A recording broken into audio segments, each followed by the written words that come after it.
जरा इस तस्वीर को देखिए, ये कोई आम तस्वीर नहीं है, ये 12th सेंचुरी में बने हुए एक प्राचीन भारतीय मंदिर में रखी गई मूर्ति की तस्वीर है। लेकिन इसमें एक अजीब बात है कि यहाँ पर ये जो देवी है ना, ये आधी इंसान है और आधी नाग है। ये चीज आपको ज्यादा अजीब शायद इसलिए ना लगी हो क्योंकि इंडिया में इस तरह की मूर्तियां काफी कॉमन है। तो क्या हमारे प्राचीन भारत में हमारे पूर्वजों के साथ ऐसे लोग रहते थे, या हमारे देवता वाकई में ऐसे हुआ करते थे जो कि हाफ ह्यूमन और हाफ स्नेक थे? और क्या आज के जमाने में भी ऐसे लोग हमारे बीच मौजूद है? क्या हमारे वेद पुराणों में दी गई ये थ्योरी एकदम सही है कि इंसानों को वेदों का, संस्कृति का और आध्यात्म का जो नॉलेज मिला है वो इन्हीं सर्व देवताओं द्वारा दिया गया है? तो समझिए होगा कि आज की इस वीडियो में हम बात करने वाले हैं स्नेक ह्यूमंस के बारे में, और शुरू करते हैं आज का सीरियस और जहरीला तगड़ा वीडियो।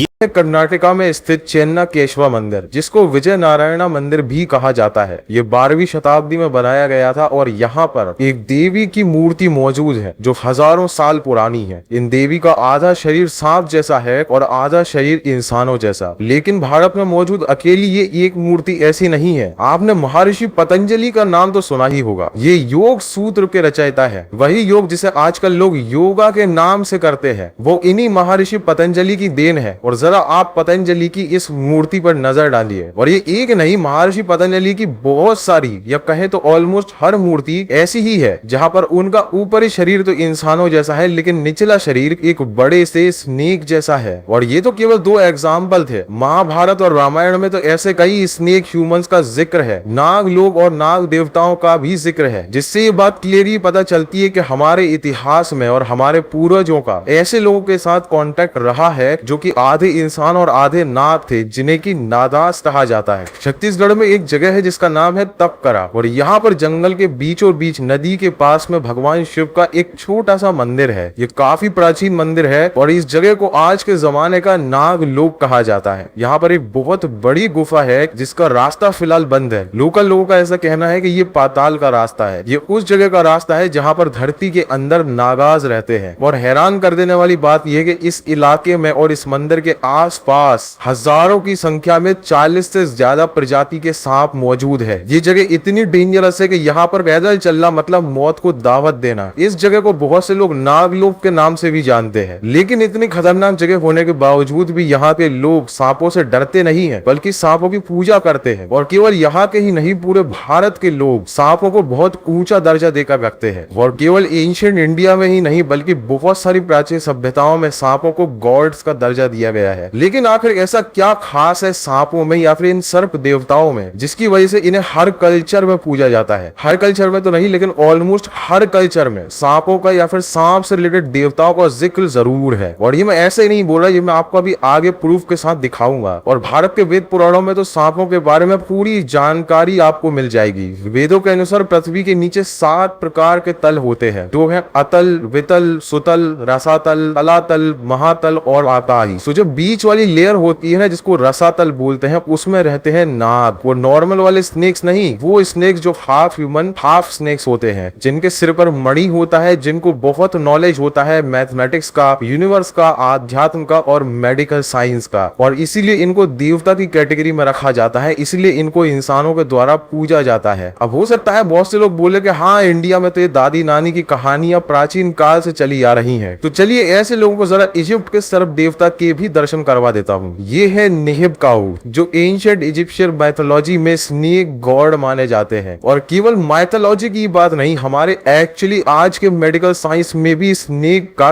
कहीं ना कहीं बहुत बड़ा योगदान है। तभी तो मेडिकल साइंस के सिंबल में ये स्नेक्स है। जिनको नहीं पता मैं बता देता हूँ कि आखिर यहाँ पर ये सांप कर क्या रहे हैं। जो मेडिकल के सिंबल में स्नेक्स है, उन्हें ancient Greek God of medicine Asclepius से लिया गया है। ये जो ग्रीक गॉड थे, ये मेडिकल साइंस के देवता थे ग्रीक में, और इनकी छड़ी पर हमेशा एक सांप लिपटा रहता था। ग्रीक माइथोलॉजी में भी ऐसा माना जाता है कि सांप के अंदर रोगों को ठीक करने के गुण होते हैं। सांप रीजनरेशन का प्रतीक है और इसीलिए स्नेक को मेडिकल साइंस के सिंबल में इंक्लूड किया गया। और भारतीय वेद पुराणों की कई कहानियों के अनुसार इंसानों के डेवलप होने से पहले ही इस धरती पर नागाज राज किया करते थे। उनकी सभ्यता हमसे कहीं ज्यादा डेवलप थी और इसी चीज के कई सारे सबूत भी मिले हैं, जिन पर रिसर्च करने वाले फॉरेन रिसर्चर्स का ये मानना है कि ये जो जो स्नेक ह्यूमन मिक्स टाइप की जो ब्रीड थी, ये दूसरे किसी ग्रह से आए थे, ये ज्यादा एडवांस थे, ये एलियंस थे। लेकिन खैर जो भी था, इतना तो मानना पड़ेगा कि इस धरती पर केवल इंसान ही अकेले नहीं है जो समझदार है। इंसानों के अलावा यहाँ पर एक प्रजाति और रह चुकी है, या शायद अभी भी हमारे बीच रहती है, जो हमसे ज्यादा अक्लमंद है, हमसे ज्यादा ताकतवर है। पर आपको क्या लगता है, क्या हमारे बीच आज भी स्नेक ह्यूमंस रहते हैं, या फिर पुराने जमाने में ये जो बातें बताई गई थी ये सच थी? ऐसे लोग इस दुनिया में एग्जिस्ट करते थे क्या? इस बारे में आपकी क्या राय है, या आपने अपने घर के किसी बुजुर्ग से इस तरीके की कहानी को सुना है जहां पर इस तरीके के क्रीचर का जिक्र किया गया हो? तो मुझे कमेंट करके जरूर बताना। और हाँ, अगर ये वीडियो अच्छा लगा तो इसको लाइक जरूर करना, और अगर तो इसको सब्सक्राइब जरूर कर देना।